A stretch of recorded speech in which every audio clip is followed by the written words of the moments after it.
Hi friends. आज आप लोग के लिए मैं यूजीसी नेट पेपर 1 का क्लास लेके आया हूँ। और आज की क्लास में आप लोग को बता दें कि पूरा आपका शिक्षण अभिवृत्ति यानी कि टीचिंग एप्टीट्यूड क्लियर करने वाला हूँ। ठीक है, और थोड़ा सा कुछ डिटेल्स वीडियो है। ठीक है, और आप लोग को एग्ज़ाम की दृष्टि से इस टॉपिक के अंतर्गत मेन पॉइंट को उठाया गया है। ठीक है, तो आइए फ्रेंड्स आप लोग को क्लास स्टार्ट करते हैं। ठीक है, देखिए सबसे पहले कि शिक्षण अभिवृत्ति। ठीक है, तो शिक्षण अभिवृत्ति का जो कह सकते हैं परिभाषित किए हैं, है ना, वो जो वैज्ञानिक नाम है जॉन ड्यूबी। ठीक है, आप लोग यहाँ पर देख पा रहे होंगे जॉन ड्यूबी। कहते क्या है, उनका कहना क्या है कि शारीरिक विकास के लिए भोजन की आवश्यकता पड़ती है, उसी प्रकार सामाजिक विकास के लिए शिक्षण की आवश्यकता पड़ती है। ठीक है, कह रहा है कि जिस प्रकार हम लोग शरीर को विकास करने के लिए पर डे भोजन करते हैं, ठीक है, उसी तरह अगर समाज को बढ़ावा देना है, ठीक है, या सामाजिक व्यवस्था को विकसित करना है, तो वैसे इस स्थिति में आपको शिक्षण की आवश्यकता पड़ती है। ठीक है, चलिए आगे चलते हैं। अभी तक हम लोग देखें कि जॉन ड्यूबी के संबंध में, ठीक है, उनके शब्दों में अब हम लोग थोड़ा सा विश्लेषण करते हैं। देखिए क्या कहता है कि शिक्षा की एक निरंतर प्रक्रिया है। ठीक है, आप लोग को समझ में आ रहा होगा कि शिक्षण क्या है, कि शिक्षा की एक निरंतर प्रक्रिया है जिसमें एक व्यक्ति किसी दूसरे व्यक्ति को कुछ न कुछ ज्ञान, बुद्धि, कौशल आदि प्रदान करता है। ठीक है, यानी कि कह सकते हैं कि एक जो व्यक्ति है दूसरे व्यक्ति को कुछ न कुछ ज्ञान, बुद्धि, कौशल ये सब देते हैं। ठीक है, उसे शिक्षण कहते हैं। अब आगे देखिए कि प्रत्येक व्यक्ति जन्म से मृत्यु तक कुछ न कुछ सीखता रहता है ना। यानी कि आप कह सकते हैं कि शिक्षण की एक टाइम टेबल होता है, ऐसा कुछ भी नहीं है आपका। जब से एक व्यक्ति जो जन्म लेता है ना, छोटा बच्चा, और एक मृत्यु तक वो कुछ न कुछ सीखते ही रहता है। समझ गए, उनका जीवन पूरा सीखने में, आपका जीवन समाप्त होने तक सीखते रहता है। ठीक है, चलिए आगे चलते हैं। कहता है कि शिक्षण में 3 तत्व आवश्यक, ठीक है, होता है। कह रहा है कि शिक्षण में 3 तत्व अवश्य ही होता है ना, और आवश्यक भी है। चलिए, पहला तो आपको शिक्षक होना चाहिए, है ना, और फिर छात्र होना चाहिए, और उनके बाद पाठ्य विषय होना चाहिए। तो सबसे पहले आपको छात्र को बतलाने के लिए एक शिक्षक होना चाहिए, और शिक्षक किस संबंध में बताएगा इसके लिए एक पाठ्य विषय होना चाहिए। समझ गए, तो 3 तत्व जो है इनकी आवश्यकता पड़ती है। आगे देखिए कि शिक्षण का मुख्य उद्देश्य अधिगम प्राप्त करना है। ठीक है, शिक्षण का मुख्य उद्देश्य क्या है? अधिगम प्राप्त करना। समझ गए, अधिगम का अर्थ क्या होता है? सीखना अथवा सिखाना। अगर अधिगम का अर्थ देखें, क्या होता है आपका? सीखना और सिखाना। ठीक है, अधिगम में बदलाव होता है। ठीक है, तो फिर क्या होता है? तो ये आपका अधिगम, जब अधिगम में बदलाव होता है तो ये समाज उपयोगी होता है और ये व्यवहारिक होता है। समझ गए, चलिए अब आगे चलते हैं और हम लोग बात करते हैं कि शिक्षण एक प्रजातांत्रिक व्यवस्था है। ठीक है, क्या है आपका? शिक्षण एक प्रजातांत्रिक व्यवस्था है, ये भी याद रखने योग्य बातें हैं, और जिनके माध्यम से छात्रों के आचरणों, क्रियाकलापों, ठीक है, में क्या है? बदलाव लाया जाता है। शिक्षण के माध्यम से ही आप लोग को बता दे, ठीक है, आपका स्टूडेंट का, है ना, व्यवहार में, उनके क्रियाकलाप में बदलाव लाया जाता है। ठीक है, शिक्षण प्रक्रिया, ठीक है, जिसमें आप यहाँ पर देख पा रहे हैं बॉक्स में, शिक्षण प्रक्रिया, शिक्षक, छात्र, पाठ्यक्रम, उसके बाद लर्निंग वातावरण, ठीक है। यानी कि कह सकते हैं कि शिक्षण प्रक्रिया कहाँ पर होगा, एक टीचर होना चाहिए, एक शिक्षक होना चाहिए, स्टूडेंट होना चाहिए, सिलेबस होना चाहिए और एक वातावरण होना चाहिए, है ना, पढ़ाने का वातावरण होना चाहिए, माहौल होना चाहिए। समझ गए। चलिए, इस तरह से हम लोग देख चुके हैं कि शिक्षण क्या है, ठीक है, किसके लिए है, शिक्षण समाज में कैसे उपयोगी है, समझ गए। और शिक्षण जो है एक के स्टूडेंट पर, है ना, क्या प्रभाव पड़ता है, ये सब हम लोग देख लिए, उन कैसे अपना प्रभाव छोड़ता है। अब हम लोग आगे देखने वाले हैं शिक्षण की मुख्य विशेषताएं, ठीक है। इनको आप लोग नोट कीजिएगा, मतलब सभी नोट करने योग्य बात है, इसमें कोई काटने छाटने की बात नहीं है। तो शिक्षण की मुख्य विशेषता की बात करते हैं कि छात्रों को ज्ञान, ठीक है, छात्रों के लिए ज्ञान, कौशल, अभिरुचि प्रदान करने में सहायक होता है, ठीक है। छात्रों को क्या क्या ज्ञान, कौशल, अभिरुचि ये सब देने के लिए, प्रदान करने के लिए सहायक होता है कौन, शिक्षण, ठीक है। यह समाज उपयोगी उद्देश्य पर आधारित है, ठीक है। आप समाज को अच्छे समाज बनाने के लिए भी, समाज में मतलब अच्छा वातावरण हो, है ना, समाज बदले, इसके लिए भी शिक्षण की आवश्यकता पड़ती है। समझ गए। और इसका प्रभाव कहीं ना कहीं पड़ता ही पड़ता है, ठीक है। अब हम लोग थर्ड की ओर चलेंगे, पारस्परिक प्रभाव भी पड़ता है। समझ गए, पारस्परिक प्रभाव।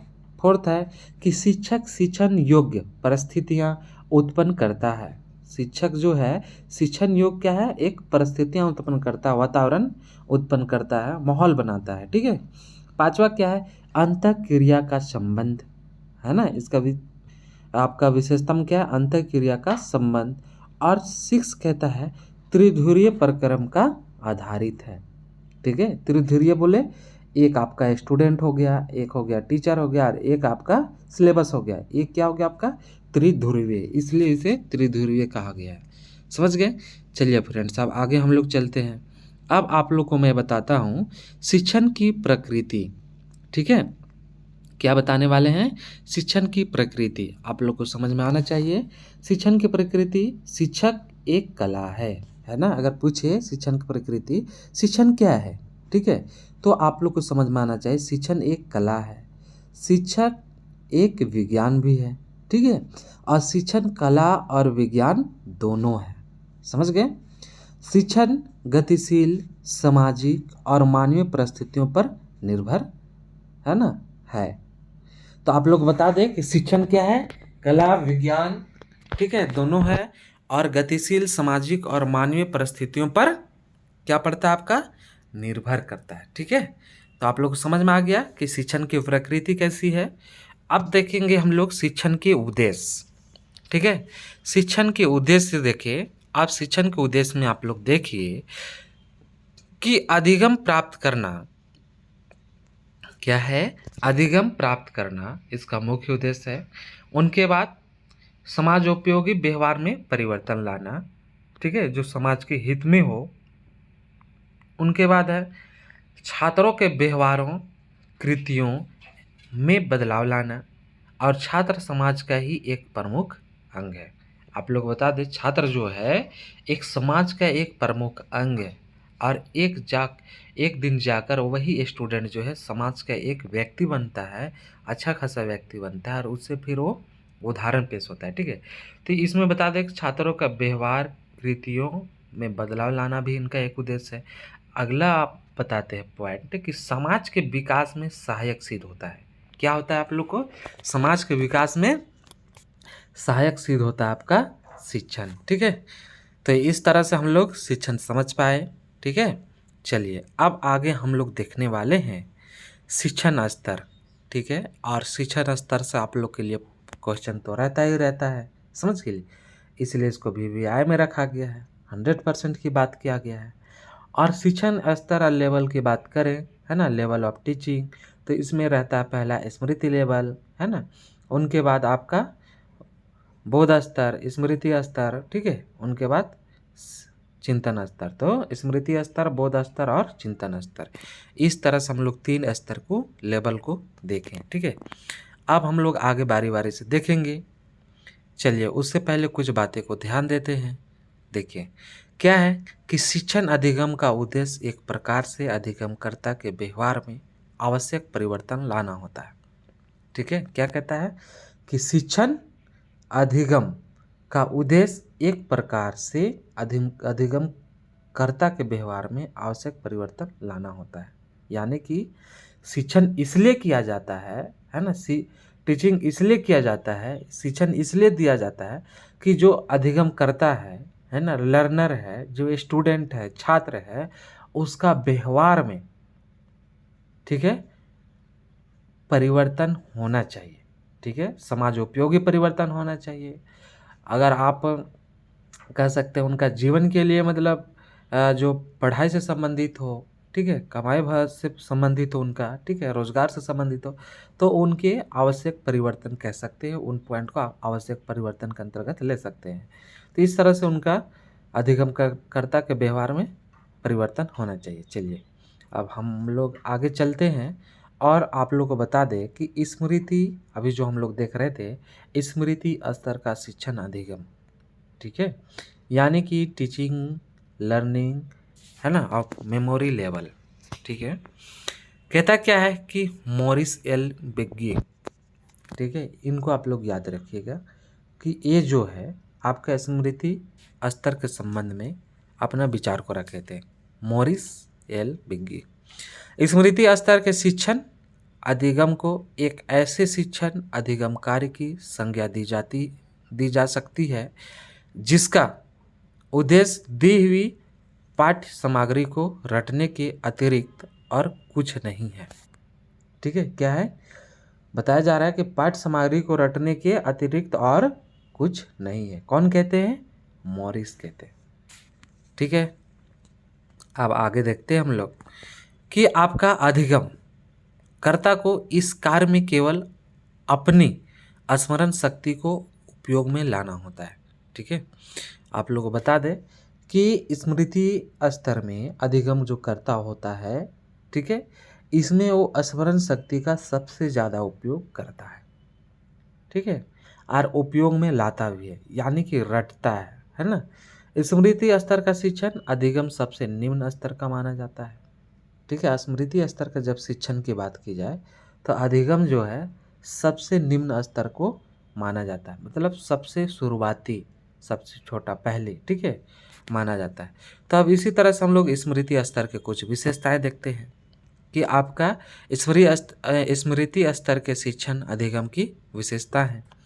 तो इसमें आपका मुख्य उद्देश्य, ठीक है, स्मृति स्तर में क्या है, मुख्य उद्देश्य, पहला जैसे है कि स्मृति स्तर के शिक्षण अधिगम का मुख्य उद्देश्य ज्ञानात्मक पक्ष को सबल बनाना है। क्या, सबल, ठीक है, ज्ञानात्मक पक्ष को सबल बनाना है, मजबूत करना है। ठीक है, चलिए आगे आप लोग को बता दें कि विषय वस्तु की प्रकृति एवं उसका प्रस्तुतिकरण को भी लिया गया है। ठीक है, और इस स्तर का शिक्षण, ठीक है, इस स्तर का शिक्षण अधिगम विषय प्रधान और विषय केंद्रित होता है। ठीक है, बताया जा रहा है क्या है, विषय वस्तु की प्रकृति एवं उसका प्रस्तुतिकरण में क्या होता है कि इस शिक्षण स्तर में, है ना, अधिगम विषय प्रधान और शिक्षण अधिगम विषय प्रधान और विषय केंद्रित होता है और विषय सामग्री को रटकर ही वांछित ज्ञान प्राप्त करना होता है। क्या, विषय सामग्री को रटकर, समझ गए, रटकर ही वांछित ज्ञान का प्राप्त करना होता है। चलिए अब आगे हम लोग बढ़ते हैं। ठीक है, सेकंड देखिए, आप थर्ड देखते हैं। अब थर्ड में देखिए क्या कहता है कि आपका अध्यापक की भूमिका, ठीक है, क्या है, अध्यापक की भूमिका स्मृति स्तर के शिक्षण अधिगम में सभी तरह से अध्यापक का ही दबदबा रहता है। किसमें, स्मृति स्तर के शिक्षण अधिगम में सभी तरह से अध्यापक का ही आपका दबदबा रहता है। तो अध्यापक की भूमिका कहने का मतलब आपका जो टीचर जैसे जैसे करेंगे वैसे वैसे आपका स्टूडेंट को मानना पड़ेगा, सभी कुछ वो सिलेक्ट करेंगे, वो बतलाएंगे अपने सूझबूझ से। ठीक है, और ये कौन सा लेवल में होता है, आपका स्मृति स्तर में होता है, समझ गए, मेमोरी लेवल में। चलिए फ्रेंड्स अब आगे चलते हैं। चौथा क्या है आप लोग का, अधिगमकर्ता की भूमिका। ठीक है। जैसे अध्यापक का भी भूमिका देखे, अब स्टूडेंट का भूमिका इसमें देखते हैं। कहता क्या है कि इस प्रकार के शिक्षण अधिगम में अधिगमकर्ता की भूमिका गौण होती है। अगर आप लोग को पूछे कि मेमोरी लेवल में, स्मृति स्तर में स्टूडेंट का या अधिगमकर्ता का भूमिका कैसा होता है, तो गौण होती है। ये निष्क्रिय बैठे रहते हैं। या अगर पूछे आप लोग को किस तरह से, तो निष्क्रिय, सक्रिय होते या निष्क्रिय, तो आप लोग को पूछना, बतलाना पड़ेगा कि स्टूडेंट का भूमिका आपका निष्क्रिय होता है। ठीक है, गौण गौण बैठे रहते हैं। अब इसी तरह से आगे लेके चलते हैं। अभिप्रेरणा की प्रकृति की बात करते हैं। और इसमें अभिप्रेरणा की प्रकृति की बात करें तो देखिए कि स्मृति स्तर के शिक्षण अधिगम बाह्य अभिप्रेरणा से संचालित होता है। क्या है? बाह्य अभिप्रेरणा से संचालित होता है। एग्जाम्पल भय, ठीक है। उसके बाद शाबाशी या प्रशंसा, ये सब आपका अभिप्रेरणा की प्रकृति है। तो एक क्या होता है आपका स्मृति स्तर के शिक्षण अधिगम बाह्य अभिप्रेरणा से संचालित होता है। कहने का मतलब जो बच्चा अगर स्मृति लेवल में है, अगर वो रटता है तो डर से रटता है। ठीक है, डर से, मार के डर से, डांट के डर से, ठीक है, गार्जियन के डर से, टीचर के डर से रटता है, तो भय हो गया। शाबाशी मतलब जो अच्छा, अगर एक स्टूडेंट अगर एक वर्ड याद कर लिया, उनको अच्छा से बोलिए, है ना, और उसको कह सकते हैं प्रशंसा कीजिए, है ना, कुछ टॉपिक खिलाइए, कुछ प्रलोभन बतलाइए और फिर याद करेगा। समझ गए? फिर अगले बार कीजिए, फिर और याद करेगा। तो इस तरह से ये स्मृति स्तर में काम किया जाता है। ठीक है, एग्जाम्पल दिया हुआ है कि इसी को अभिप्रेरणा के अंतर्गत लाएंगे और यही मेरा संचालित होगा। ठीक है, संचालित होता है इसी के कारण। तो चलिए फ्रेंड्स, अब आगे हम लोग चलते हैं 6 पॉइंट में कि प्रयुक्त विधियों की प्रकृति। ठीक है, प्रयुक्त विधियों की प्रकृति की बात करते हैं। इसमें स्मृति स्तर के शिक्षण अधिगम के, ठीक है, स्मृति स्तर के शिक्षण अधिगम के लिए प्रयुक्त विधियों की प्रकृति विषय केंद्रित तथा अध्यापक संचालित होती है। ठीक है, इसमें बताया जा रहा है कि प्रयुक्त विधियों की प्रकृति के अंतर्गत इसमें आपका विषय केंद्रित मतलब किस सब्जेक्ट में आपको शिक्षण कराना है ना, टीचिंग लेना है। ठीक है, और ये आपका अध्यापक के ऊपर, ये दोनों का ऊपर जिम्मेवार रहते हैं। कौन सा? स्मृति स्तर में। इस तरह की विधियों में व्याख्यान विधि, अब आप लोग को पूछेगा कि स्मृति स्तर में कौन सा विधि ये अच्छा होता है, तो बता दे कि व्याख्यान विधि, ठीक है, उनके बाद वर्णन विधि, उनके बाद पाठ्य पुस्तक विधि और उसके बाद निगमन विधि आदि का उल्लेख किया जाता है। तो आप लोग को बता दें कि इन सारे तमाम विधियों का स्मृति स्तर में उपयोग किया जाता है। ठीक है, चलिए अब हम लोग स्टार्ट करते हैं आगे 7वां पॉइंट। ठीक है, अगला क्या है कि कक्षा कक्ष वातावरण।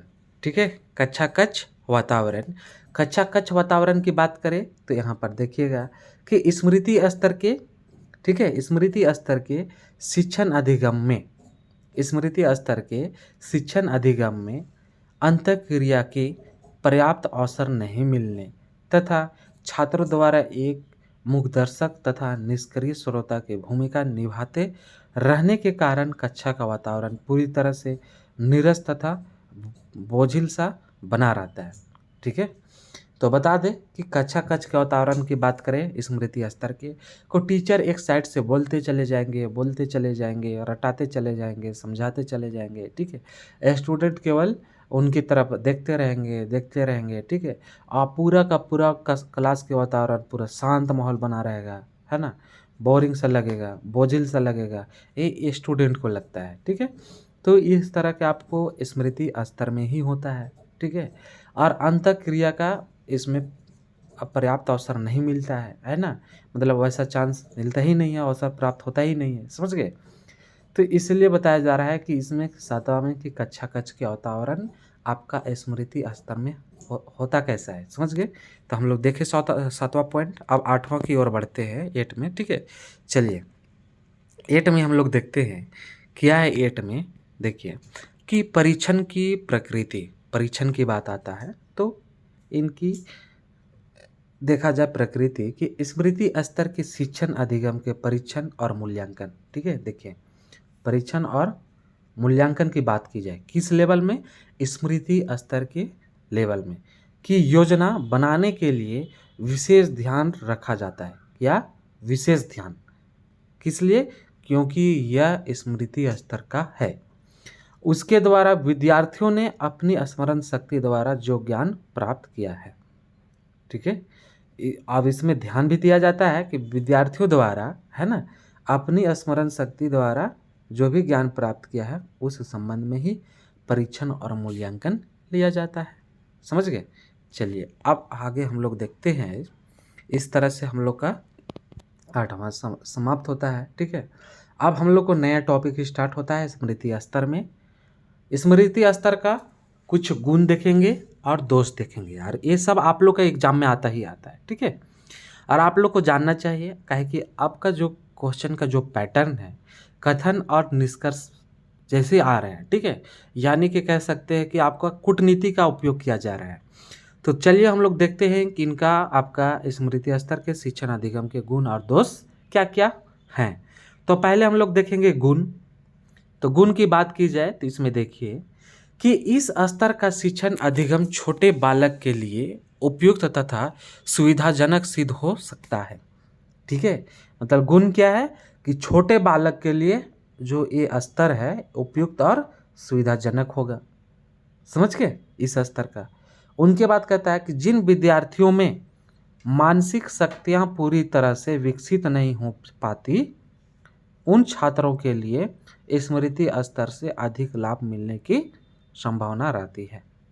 ठीक है, क्या, जिन विद्यार्थियों में मानसिक शक्तियाँ पूरी तरह से विकसित नहीं हो पाती। ठीक है, कौन, मानसिक शक्तियाँ, सोच नहीं सकती।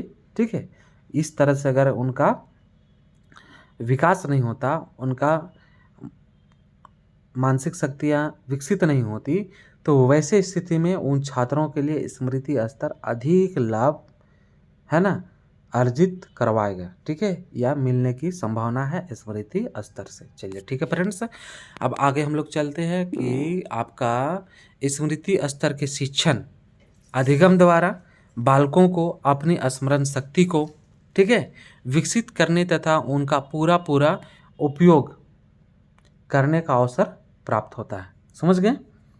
उनके बाद स्मृति स्तर पर आयोजित शिक्षण अधिगम, ठीक है, अध्यापक के अपने कार्य में काफ़ी सहायक सिद्ध हो सकता है। ठीक है, क्या है आपका स्मृति स्तर में किसके लिए, शिक्षण अधिगम के लिए, आयोजित शिक्षण अधिगम के लिए क्या है, अध्यापक को है ना, उनको सहायता मिलने वाला है ना, सहायक सिद्ध होगा ताकि वो अपने से टॉपिक वगैरह सब उठा सकते हैं।